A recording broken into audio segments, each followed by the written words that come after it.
Oxigenando Ideias para a Saúde apresenta novo episódio sobre transformação digital na vida dos pacientes. Olá, seja muito bem-vindo ao podcast Oxigenando Ideias para a Saúde. Eu sou Eduardo Mangione, CEO da ePharma, e convido você para se conectar às tendências e novidades junto aos protagonistas que estão transformando o mercado de saúde no Brasil. A inovação faz parte da estratégia da maioria das grandes empresas da área de saúde. Há alguns anos, elas se conectam com outros agentes, como por exemplo startups, visando obter os mais variados retornos, sejam financeiros ou em qualidade do atendimento. No entanto, toda inovação exige constante atualização para acompanhar as tendências e boas práticas do mercado. Para ajudar executivos e executivas a construir o futuro das suas empresas, tendo a inovação como guia, contamos hoje com o apoio de Bruno Pina, nosso convidado. Ele é um dos profissionais mais respeitados do mercado, com ampla experiência em inovação aberta, estratégias digitais e transformações organizacionais. Sem dúvida, um dos nomes mais requisitados do mercado nessa área. Ao longo dos seus 20 anos de carreira, Pina passou por grandes organizações, liderando projetos de transformação em diversas regiões do mundo.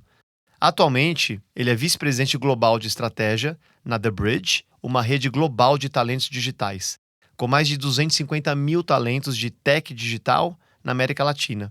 Ele também é cofundador da HackMed, health tech que ajuda startups formadas por profissionais da saúde a se tornarem fundadoras de startups. Como você percebeu, o nosso convidado é um dos grandes protagonistas quando o assunto é inovação no mercado de saúde. Segue a segunda parte do nosso bate-papo.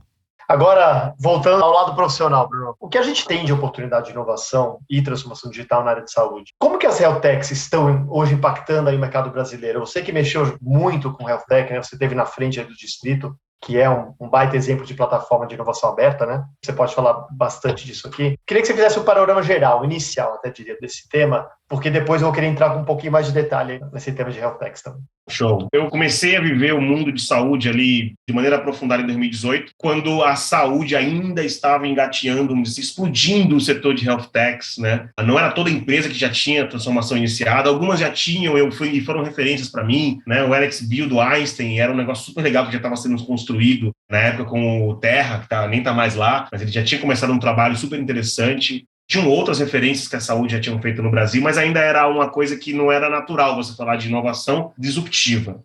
Você até tinha cases ali dentro dos seus silos nos subsetores da saúde, mas não era muito comum. Então, primeiro sobre a primeira pergunta, né? Oportunidade de inovação e transformação digital na saúde, eu diria que ainda é muito grande. As empresas da saúde, ainda que estão começando a construir agora os ecossistemas e participar de ecossistemas de saúde, ainda estão com as dores latentes do seu silo, né? Então, a dor regulatória, a dor do próprio paciente, colocar o que eu falei, o paciente no centro de verdade. Já vejo empresas construindo isso, mas ainda existe uma oportunidade absurda de levar a inovação para a ponta, né? A inovação que realmente impacta ali a vida do paciente, que melhora a eficiência do médico, que melhora a eficiência dos custos da saúde. Qualquer inovador hoje da saúde quiser começar por um projeto novo em saúde, não comece pensando na subindústria, no subsetor. Pensa na cadeia de valor. Pensa em que problemas você está resolvendo da cadeia, porque a dor da saúde hoje é a dor de cadeia, porque cada um está resolvendo o seu pedacinho. Mas na cadeia, a hora que você botar esse negócio na cadeia, outros monstrinhos vão sair da caixa. Então, por isso que tem muitas empresas hoje construindo dores de cadeia. Então, eu vejo que a oportunidade de inovação é essa, é você olhar para a cadeia de saúde, e aí você vai encontrar ali vários níveis de maturidade nas soluções que você tem que aplicar. Alguma ainda é digitalização de coisas que nem está digitalizado, outra já é uma disrupção de um modelo que precisa ser implementado algum tipo de dado avançado, análise de forma de dados. Não vou falar de IA aqui, não, porque é muito buzzword, mas analytics, né? Analisar dados ainda é uma dor grande. Então, eu diria que é aí que está a grande oportunidade de inovação no setor. É unificação da cadeia, resolver a dor do sistema de saúde. É bonito falar isso, mas é difícil pra cacete fazer, porque ainda tem muitos interesses, né, dentro de cada subsetor, né? Pronto, falei. Sobre esses health techs, eu acho que as health techs, elas tiveram uma onda inicial onde elas surfaram essa jornada de resolver os problemas dos subsetores da cadeia. Você pega o próprio distrito, quando começou a construir os seus relatórios, os Health Tech Reports, né, a solução que sempre aparecia ali em primeiro lugar era prontuário eletrônico, gestão de saúde, eram as soluções que mais tinham Health Techs, mais startups estavam tentando resolver. Por quê? Porque era a dor mais latente que tinha ali, integração de dados, interoperabilidade, o prontuário eletrônico, o dado na mão do médico melhor, tirando do papel, ou seja, é uma etapa de digitalização do que está num papel, do que está num sistema, ou até de integração entre dados de sistemas. Então, as health techs começaram por aí. Depois elas foram invadindo, vamos dizer assim, alguns outros setores que não tinham regulação aprovada. Teleconsulta, medical devices, acompanhamento e monitoramento das funções regulatórias do nosso corpo. As startups começaram a construir a nova onda de disrupção, que era a onda que você ainda não tinha nem regulação aprovada. A própria telemedicina já vinha sendo aplicada por algumas health techs, mas não era oficialmente aprovado. A forma que era usada no ambiente de saúde ainda era quase como um tele-advisory, né? Era um teleaconselhamento, porque você não podia dizer que você estava fazendo uma consulta. A legislação, o Conselho Federal de Medicina não tinha isso estipulado. Então, as health techs começaram a diversificar o seu portfólio de soluções, ainda se mantendo ali como prontuário eletrônico, soluções de gestão ainda como principal, mas nas segundas, terceiras, quartas e quintas posições das soluções mais relevantes, começou a aparecer novos medical devices, utilização de imagens para fazer detecção precoce de doenças em chapas de pulmão, em chapas de coração, em outros aspectos. Então, as health techs começaram a puxar, vamos dizer assim, o carro da transformação, e quando as empresas começaram a ver que para eles caminharem nessa jornada, eles tinham que também se conectar com as startups, aí começou o que acho que hoje está acontecendo de maneira mais intensa, que é as empresas e as startups estão ou se fundindo ou criando parcerias bem próximas para juntos navegarem nesse processo. Então, o panorama super rápido é esse, para não entrar no detalhe do detalhe, tá? Maravilha, legal.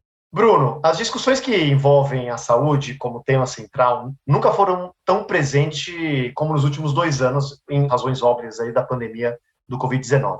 Com a crise sanitária, houve uma transformação da rotina de toda a sociedade, todos nós, né? Consequentemente, o aumento da preocupação com a saúde de forma geral, desde a rotina aí do paciente dentro de um hospital, por exemplo, até a tecnologia por trás de tratamentos e inovações voltadas ao setor.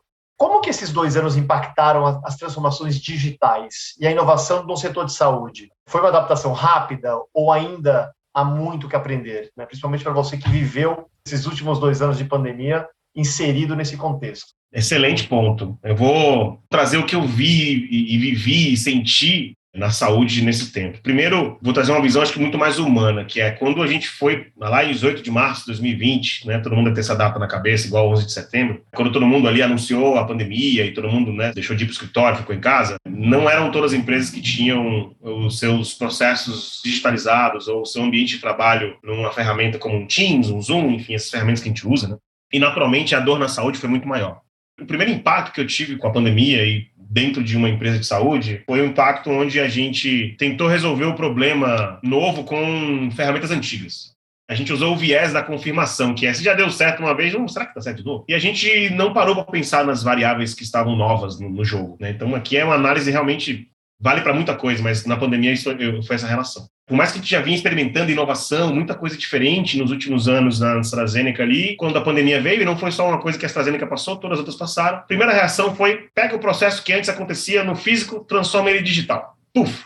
Legal. Qual era a primeira meta que tinha, né? Meta sim, mas qual era a primeira tarefa que tinha ali? Cara, agora em vez de você contactar o seu médico batendo na porta dele no consultório, você vai ligar para ele. Olha que legal. Você vai agendar com ele uma reunião de maneira remota e você vai mandar um link para ele entrar numa ferramenta X que ele nunca viu na vida. Então, esse processo, ele foi tão automático pelas empresas, porque na hora todo mundo só pensou que assim, cara, só vamos para online, tá tudo certo. Ainda mais dentro de onde eu estava, num setor ali industrial. Quando a gente fez isso, e aí acho que a gente pivotou rápido, mas a gente passou muito rápido, a gente fez isso acontecer, essa implementação. Aí a gente se bateu de frente com isso que você trouxe agora, né? A crise sanitária, a mudança da rotina do paciente no hospital, do médico no hospital, de não tinha paciente indo para a clínica, o médico também não estava na clínica, o médico não estava pronto para isso. Então, eu acho que essas configurações do setor de saúde trouxe um grito por inovação, só que de uma forma desestruturada. Então, né, a indústria passou a pensar como ia fazer o processo de educação médica, que é o que eles fazem, de uma maneira diferente, e para fazer isso ela teve que trazer outras ferramentas nesse processo, desde fazer eventos, não só fazer evento para falar sobre uma área terapêutica, mas fazer evento sobre como o médico deve se posicionar durante a pandemia nas mídias digitais.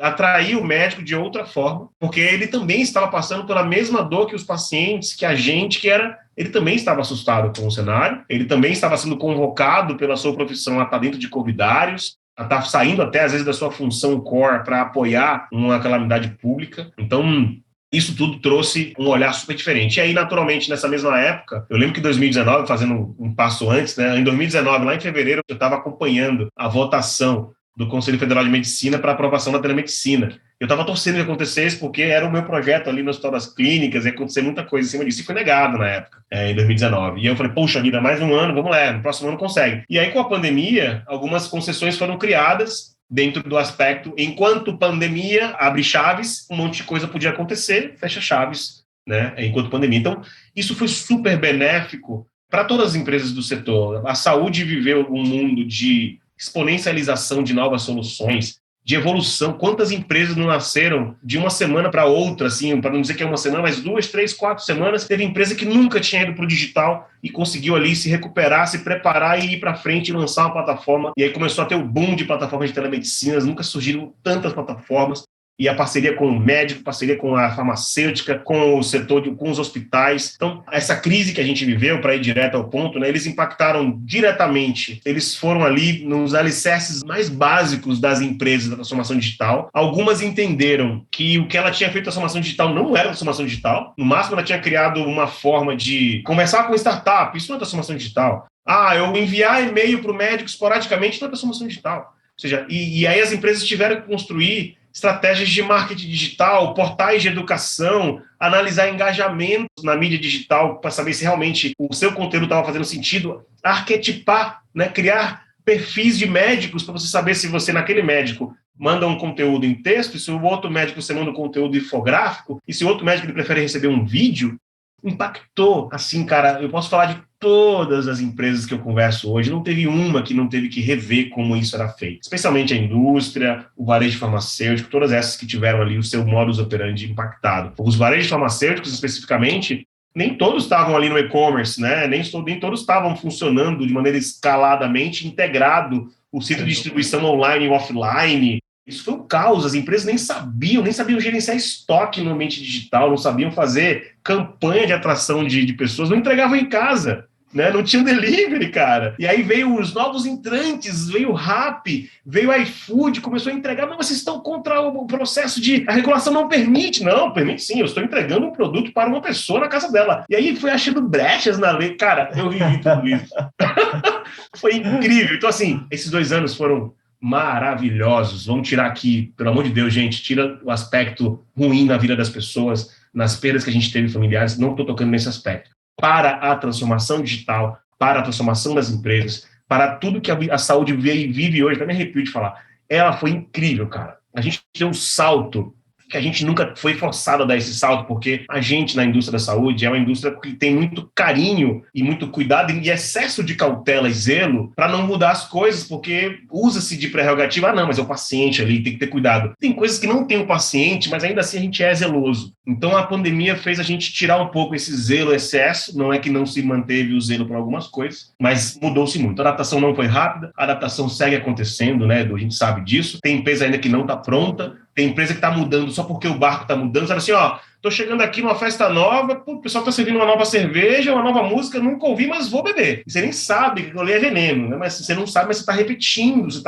A gente está agora no copycat, né? Fazendo a referência à China. A gente está copiando o que a gente está vendo que funciona, que algumas estão fazendo, mas a gente não está entendendo que copiar e colar não funciona desse jeito. Então, tem muito a aprender ainda. A adaptação segue acontecendo, mas a única vantagem, aí eu posso falar aqui como um ex-diretor de transformação, de inovação de uma grande empresa global, por alguns meses, né, bons meses, eu virei a pessoa mais importante da empresa. O que foi super interessante, se você tem empatia e carinho ao trazer coisas que você não precisa mais jogar na cara de ninguém como isso é importante. Mas as pessoas agora te ouvem, né? As pessoas entendem que isso é importante, e isso para mim foi o melhor presente, entre aspas, ali dentro da minha função na carreira, porque coisas que eu tinha levado em 2019 como projeto de médicos não visitados, vou parar só aqui para não entrar em detalhes, o pessoal falou, como assim visitar médicos sem estar presencialmente com o representante? Eu falo digitalmente, cara, igual as empresas fazem ali, pode ser até com bot, pode ser telefone, né, SDR, né? Não, na saúde não tem isso. Então, esses projetos começaram a acontecer de verdade, ainda estão acontecendo. Medição de engajamento de vídeos numa plataforma online. Quando você ia falar com o médico para ele entrar numa plataforma, você ia pegar para ele um book, me chamar ele para um evento presencial e para um almoço, para fazer uma aula médica. Então, eu passei e vivi, continuo vivendo, porque ainda como consultor da saúde, como um membro ativo do ecossistema, eu hoje ainda vejo grandes amigos queridos que estão nesse setor da saúde que me chamam e falam, Pina, como é que foi aquele projeto que vocês fizeram tal? Eu falo, 2018? Peraí que eu te conto. Eu faço questão de lembrar a data para falar assim, era isso que era disrupção na época, e agora quem não andou nisso está tendo que correr muito atrás do prejuízo, eu estou chamando de prejuízo, mas está tendo que se adaptar. Então, para a sua última pergunta, né, há muito que aprender, cara. Porque nem sei se esse é o melhor modelo, mas algum modelo tem que ter. Tá bem interessante olhar a saúde agora, em 2022, no ano de recuperação. Exatamente. E eu acho que dentro da sua resposta, né, a gente enxerga muita ousadia para um mercado que tradicionalmente o mercado mais lento, né, até por precaução, como se trata de saúde, ele é um mercado mais lento para inovar. Mas eu gostei muito, quer dizer, sai um pouco, aquela provocação, vamos sair do status quo, vamos tentar coisas diferentes, vamos quebrar os paradigmas, né, e eu acho que aconteceu bastante, pelo menos assim, um jump start aí para esse negócio realmente tomar corpo, né. Agora, com esse pós-pandemia, Bruno, infelizmente veio a crise, né. Sim. Mesmo com a crise econômica do país, a gente vê o setor de tecnologia e inovação na área de saúde não parando de crescer. Hoje a gente tem várias startups se destacando no mercado e algumas até virando unicórnios. Quais estratégias as health techs e até as grandes empresas da área de saúde têm usado? Excelente pergunta, cara, porque as startups, acho que elas começaram a ganhar o seu valor, especialmente na saúde, porque como é um setor novo, como você mesmo trouxe, ainda em maturação e ainda em ganho de conhecimento, eles nem entendem ainda, muita gente não entende o que é uma startup, sabe? Ninguém entende que na nova economia, startup é simplesmente mais uma empresa que resolve um problema do seu setor, só que em vez de você fazer uma RFP para contratar ela, sua forma de relacionar com ela é diferente. Você tem que criar uma relação muito mais bilateral de atração e de trabalho em conjunto, que é a tal inovação aberta. Então, um dos pontos primeiros a trazer é as startups estão crescendo e eu tive o privilégio de conversar com startups que não tinham nem sequer destaque no setor quando eu comecei a conversar, vide iClinic, Cuco Health, Connect, todas essas empresas, ninguém nem sabia o que elas iam fazer no mundo e hoje a maioria delas foram compradas ou viraram conglomerados de investimento muito grande. Primeiro, acho que esse é o ponto. Elas cresceram, elas tomaram um tamanho talvez desordenado, elas continuam crescendo. E as health techs e as empresas, o que elas estão fazendo agora de diferente é, primeiro, as empresas já entenderam que tem que se relacionar com essas startups. E a relação, as táticas que as empresas têm usado para falar com esses novos parceiros, esses novos players, vou chamar assim, são várias. Desde a empresa abre um desafio que ela tem internamente para o setor de startups e, né, fala assim, olha, a minha empresa tem um desafio tal aqui no setor da oncologia, que se você tiver uma solução de alguma startup que resolve isso, fala com a gente. Essa talvez é a primeira, ela está abrindo as portas da empresa para o novo, para ouvir essas empresas, para conversar com eles. Acho que talvez essa é a tática mais conservadora, se eu pudesse chamar. Tem outras empresas que estão fazendo o inverso, elas estão convidando as startups para ouvir a opinião deles com relação às suas dores da saúde. E entender assim, cara, na sua ótica, você montou uma solução nos últimos 2 anos que, sei lá, disruptou o modelo de prescrição eletrônica, né? Ou de um médico fazer uma receita médica para um paciente, como é o caso de uma MMed. Cara, como é que você olha para o meu setor? O que você vê? O que você acha? Então, as empresas, algumas estão abrindo as portas para construir junto com as startups e até abrindo com as startups um pedacinho, ó, você não quer melhorar o seu produto olhando para o meu setor dessa forma? Eu sou um parceiro, a gente faz uma relação aqui ganha-ganha e a gente constrói um negócio junto. Segundo ponto. Algumas empresas já estão olhando de uma outra forma para as startups, falando assim, cara, será que mais do que um parceiro na construção de um novo negócio, será que eu posso ser alguém que também te ajuda a captar investimento para a sua empresa? Como eu te ajudo a crescer mais rápido? Como eu abro as portas, a minha capilaridade, os meus profissionais, o meu tamanho para que você cresça mais rápido e quando você crescer a gente tem um modelo que eu ganho também investindo em você. Outras empresas estão construindo veículos de investimento em startup. Em vez de diretamente com a startup, estão construindo veículos, por exemplo, seus corporate venture capital, estão criando fundos de investimento, estão destinando uma verba da empresa para resolver problemas de longo prazo, de médio prazo, de curto prazo, colocando ali dinheiro nas startups, só que com a cabeça de que eu não quero isso para mim. Eu quero ser parte de algo que vai ser construído para o ecossistema e que potencialmente até meu concorrente pode usar essa solução no futuro. E por último, tem empresa que está indo para uma jornada de se eu não tenho make or buy, se eu não consigo fazer dentro de casa, deixa eu fazer um acqui-hire. E tem muita empresa fazendo um acqui-hire, comprando startups e vivendo as dor e a delícia de um M&A para colocar essa startup ou como uma BU da empresa, ou como uma empresa do grupo, transformando empresas em grupos, mudando algumas fontes de receita. Então, as startups seguem crescendo, como você trouxe. Eu acho que esse é o lado das empresas para se aproximar das health techs. Do lado das health techs, tem um outro cenário acontecendo, que vocês devem estar vivendo uma coisa muito similar, que é a health tech também não sabe falar com a empresa. Ela aprendeu o startupês, assim como a empresa aprendeu o empresês. E aí, a startup também não sabe ser atrativa para a empresa, e ela só fala, a empresa não me dá oportunidade. Fala, cara, você só sabe dançar funk, o cara ouve aqui bolero, cara. Então, você precisa também usar o seu linguajar adaptado à empresa e vice-versa. É uma relação bilateral. Então, as health techs também estão começando a entender que, para falar com o público corporativo, elas precisam também mudar. E aí, você vê muita health tech convidando executivos de empresas ou ex-executivos de empresas, como conselheiros, como advisors, para poder falar assim, cara, eu recebi contato semana passada de uma, não vou dar nomes. Assim, cara, como eu falo com a indústria? Meu Deus, eu não consigo falar. E eu falo, cara, café ou cerveja, a gente senta e conversa, relaxa. E aí, esse processo é um processo de amadurecimento também das health techs, entendendo que o mundo não é só venture capital, dinheiros e startups, ele também tem que aprender a falar com o cliente dele, que também, né, agora virou potencialmente seu investidor. Então, sim, esse é o cenário que a gente vê. Muito bacana. Bruno, podemos dizer que estamos testemunhando a maior mudança do mercado de saúde no Brasil e no mundo, impulsionada pela tecnologia.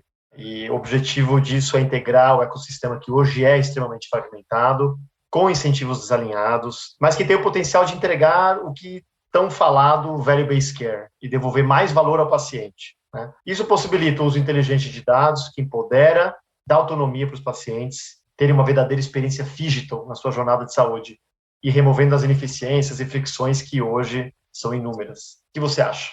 Concordo plenamente que a gente está vivendo o momento mais interessante da saúde que a gente já passou. E é isso que me dá tanto tesão de estar na saúde. Assim, eu sou apaixonado pelo setor. Porque a gente está fazendo história. O que nós estamos construindo aqui desde alguns aninhos atrás e ainda tem tempo. Quem quiser entrar no setor de cabeça, tem tempo. A gente está construindo um capítulo do ecossistema onde nunca houve, né? As empresas estão construindo seus ecossistemas. As empresas estão diversificando a forma de investir, as empresas estão falando de recebendo dinheiro. Você pega tantas startups ou empresas tradicionais que se transformaram em startups. Eu tenho várias empresas que estavam no mercado de saúde há 10, 15, 20 anos e agora elas são uma startup e estão indo para um Series A, elas estão se remodelando. Então, realmente é um cenário muito grande. Quando você vai para a linha do uso inteligente de dados, do empoderamento e autonomia dos pacientes, essa é uma parte que ainda temos um caminho ainda para chegar lá, por sorte, e por uma visão muito boa, acho que também dos líderes da saúde que têm melhorado a sua visão.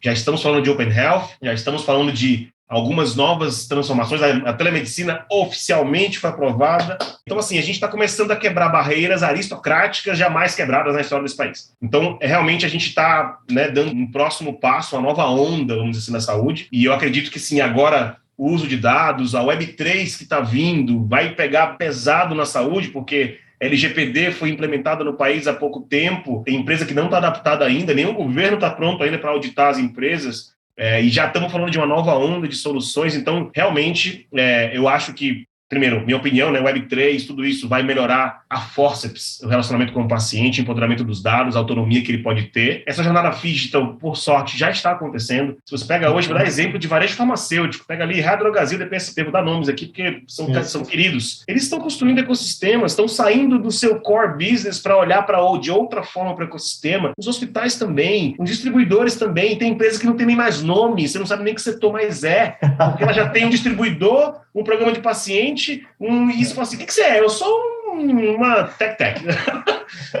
E você não sabe mais o que você é. Então, isso é muito gostoso de ver, mas tem ainda essa briga que está se verticalizando, vou chamar de briga, mas esse processo de verticalização, ele também ainda é uma etapa, né? O setor não vai ser sustentável você verticalizar tanto isso. Em alguma hora, isso vai meio que homogeneizar, talvez como aconteceu com o setor financeiro, os grandes se consolidam, cada um sabe o seu lugar, e aí você tem uma transformação mais homogênea sendo construída. Então, eu estou contigo no que você traz aqui sobre o uso de dados inteligentes, a jornada digital. Realmente é gostoso, e hoje lá pelo HackMed a gente faz hoje programas de formação em inovação para médicos, tanto estudantes quanto vanguardistas aí da medicina com 30, 40 anos de carreira, e você vê assim as pessoas querendo vir e recuperar o propósito deles, porque que eles se formaram em medicina, porque que eles fizeram o juramento de Hipócrates, porque eles estavam ali naquele momento e colocar o paciente no centro. Então, é um movimento que está mudando, as universidades estão mudando, né, a cabeça dos professores hoje, os professores titulares das grandes universidades do país estão envolvidos nas principais iniciativas de inovação. É animal, cara, assim, arrepiar de novo. Então, assim, é lindo que a gente está passando, cara. Demais. Eu tinha certeza que você ia gostar desse statement aí. Que bom. Maravilha. E para finalizar, Bruno, infelizmente, porque esse papo está riquíssimo, vou te trazer uma pergunta talvez muito mais ligada ao momento atual. O mercado está passando globalmente por uma transformação estruturante na maneira que trabalhamos. O trabalho presencial saiu de cena, né, com a pandemia. Novos modelos totalmente remotos ou híbridos estão entrando em cena. E para dar um tempero com um choque aí de realidade, eu vou te passar alguns highlights de uma pesquisa bem recente conduzida pela PageGroup, em parceria com a PwC, que dizem o seguinte: 67% dos profissionais do Brasil preferem o regime integral de home office ou híbrido. No alto escalão, esse índice cai para 58%. 35% das mulheres dizem ser mais produtivas no home office, versus 27% dos homens. 64% dos jovens da geração Z, aqueles nascidos no final dos anos 90, preferem um trabalho totalmente remoto, versus 20% dos baby boomers. Com tanto dado conflitante, Bruno, e trabalhando com direcionamento de recursos e talentos, né, como você vem fazendo agora, eu tenho muita curiosidade para entender o seu ponto de vista do que devemos esperar na atualidade e talvez no futuro próximo. Cara, que legal. Obrigado pela pergunta, porque esse é um tema que, né, meu tesão de vir aqui eu era conselheiro da The Bridge, vim trabalhar com comunidade de talentos, era porque, da mesma forma, eu, na cadeira de um executivo de empresa, eu tinha dor de todas as empresas, que é, beleza, eu preciso expandir. Eu formo, eu contrato. Contratar as pessoas e trocar não é sustentável, eu tenho que formar também pessoas, mas, ao mesmo tempo, o tempo que eu tenho de formar não me traz, ou seja, qual o modelo? E aí, especificamente sobre o mundo híbrido, statements da vida, né, mais do que uma pesquisa. A gente descobriu, né, de maneira fórceps, que muita empresa que não tinha nem política de home office, nem permitia que você ficasse em casa, a não ser, sei lá, um dia na semana. A gente descobriu, vou chamar de descobriu entre 1000 aspas aqui, que a gente consegue entregar o resultado da empresa, a gente consegue ter um balanço metso ali na sua vida pessoal e na vida profissional, ainda que alguns tenham sido mais intensos do que outros. E a gente descobriu, inclusive, que a gente pode superar metas, né, de entrega com a vida dentro de casa. E é engraçado como isso tocou diretamente o âmago, vamos dizer assim, das pessoas. Minha opinião sobre isso é que você, por 30 anos, 40 anos de carreira, você sempre teve um modelo onde você sai às 9, chega às 18, você sai, faz X coisas no seu dia, na sua empresa, você visita um cliente, você fala com o fornecedor, você faz análise financeira, você faz um monte de reunião de comitê, você faz tudo isso e, de repente, isso gera um resultado e etc. E você fez isso de maneira digital, você fez isso de maneira remota, para alguns gerou burnout, para alguns gerou depressão, porque foi uma situação atípica. E eu conheci muitos executivos de mercado que não esperavam a hora da pandemia parar para começar a pedir que as pessoas voltassem para os seus trabalhos. E aqui você tem que ter empatia. Eu conheci pessoas, inclusive do meu time, que se essa pessoa ficasse em casa mais uma semana sem ter uma flexibilidade de ir para algum lugar trabalhar, isso poderia ter um impacto emocional mesmo ali, de saúde mental na pessoa. Então, quando as empresas, no momento ali da pandemia que virou trabalhador de dia na semana, escalonado, vai para o escritório quem quer, tinha gente que não queria ir, tinha gente que queria ir, a gente buscou isso. Como eu vejo hoje, importantíssimo saber.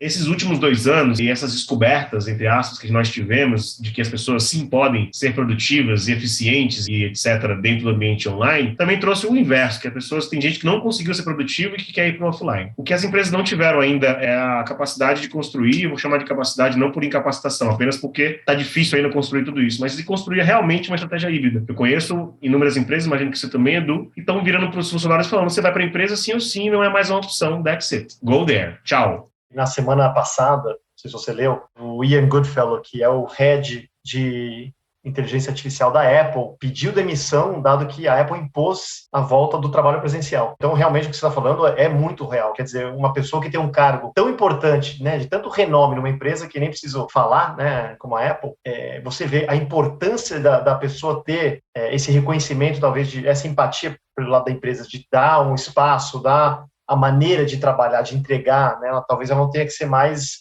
como foi feita há 30 anos, como você mesmo comentou, né? Talvez isso tenha que realmente mudar e E eu falo de empatia porque é um processo de entender o outro, e o outro na sua função, na sua integridade como pessoa. Tem funções, óbvio que não dá para ficar remoto, cara. Tem função que ainda não podemos transformar. Eu não posso auscultar um paciente ainda de casa. Exato. Então eu tenho que estar no hospital, tem profissões que você não consegue, mas claramente tem outras que não precisa, só que é muito mais custoso você criar as personas da sua organização e adequar as estratégias para as suas personas. Você até faz isso para o seu cliente final que te traz dinheiro, mas para o seu público interno tem empresa que não está fazendo. Então, aqui tem o caso do Ian Goodman, é um exemplo legal, mas tem outros casos de pessoas que eu conheço no meu ciclo, todo mundo conhece alguém, que é super claro, olha, se minha empresa passar a exigir que eu vá para trabalhar presencialmente, fisicamente todos os dias, eu não vou sair da empresa. Por quê? Quantas pessoas... Tem um estudo que mostrou isso, foi um estudo, se eu não me engano, eu vi um estudo dos Estados Unidos sobre isso, que trouxe um dado sobre a quantidade de pessoas que tiveram mudança da sua cidade para outras cidades, ou de origem, nos Estados Unidos, estão nova-iorquinos indo para Miami, porque era um clima melhor, entre outras cidades, mostra um êxodo urbano, do urbano para o rural, muita gente indo para o interior, muita gente optando por uma qualidade de vida, muita gente encontrando no dia uma horinha ali de almoço para comer com o pé na grama, quem pode, ou tá com seu filho, né, ou tá com, enfim, com o seu significant other ali, com o seu parceiro. Eu acho que tem um processo aqui que as empresas ainda não entenderam, que os talentos mais diferenciados dela, e aí agora eles ganharam uma prerrogativa para dizer não, porque funcionou durante um tempo, por que agora não funciona mais? Exato. Simplesmente vai porque vai, não está mais valendo a pena.